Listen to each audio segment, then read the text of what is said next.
a lot of money, maybe not enough or maybe too late, but money is now going into the Stop Trump movement, including this ad that is running. It's by a PAC that it has as its director a former Romney campaign operative who I believe, correct me if I'm wrong, was in the Jeb Bush camp. But Donald Trump, these are Donald Trump's words, but not being spoken by Donald Trump. Bimbo. Dog. Fat pig. Real quotes from Donald Trump about women. A person who is very flat-chested is very hard to be a 10. I'd look her right in that fat, ugly face of hers. Look at that face. Would anyone vote for that?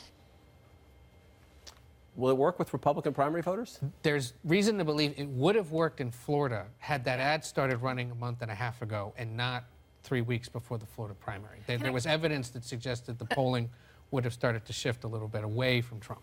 So I do agree with everyone here that the anti-Trump movement started too late. It probably is too late. However, I do think it's worth pointing out, and you can roll your eyes if you want, that this effort has gotten a little bit more sophisticated, and it has gotten more textured. I mean, not only are they just talking about stopping Trump, not only are they talking about how to stop Trump at a contested convention, they're also, interestingly, talking about how to talk about a contested convention and stopping him if he gets there without the 1237 delegates, without making it seem like the GOP is suddenly denying him a nomination that he is owed, that it is on him, it is his responsibility to get him there, because the chaos that could result if it does seem like the party is simply taking from Trump what he is owed, I think that you can't really overstate that. At the same time, there has been a tremendous amount of indecision, not only about starting a Stop Trump movement, but then within the Stop Trump movement.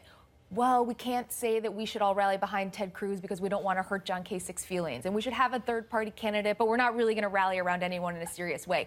There are a lot of meetings and a lot of phone calls, but decisions are not being made quickly enough. I think we're still pretty far out from in terms of the third-party candidate thing. I don't think you're going to see that until you see Donald Trump as a nominee, for one. So that's going to take a while, and it's not going to be, as my colleagues reported today, that is less about we can win all 50 states than we can go into key states, and particularly states where there are Senate races where Republicans are worried about, and try to run a candidate who could appeal, where there could be enough ticket splitting where it's not going to be a problem. I agree with MJ. I do think that there is still plenty of runway for folks. It is, however, a problem of a lack of a consistent message. So I was looking at that ad with the women talking. That was one of several ads that were aired. I mean, one of the problems in Florida was you had something like 5 different ads going against him, all of which said the same thing. The most effective, a lot of Republican strategists have said so far, is the one that was very much like the ads run against Mitt Romney in 2012 that featured a student from Trump University basically just as a testimonial saying my money was robbed.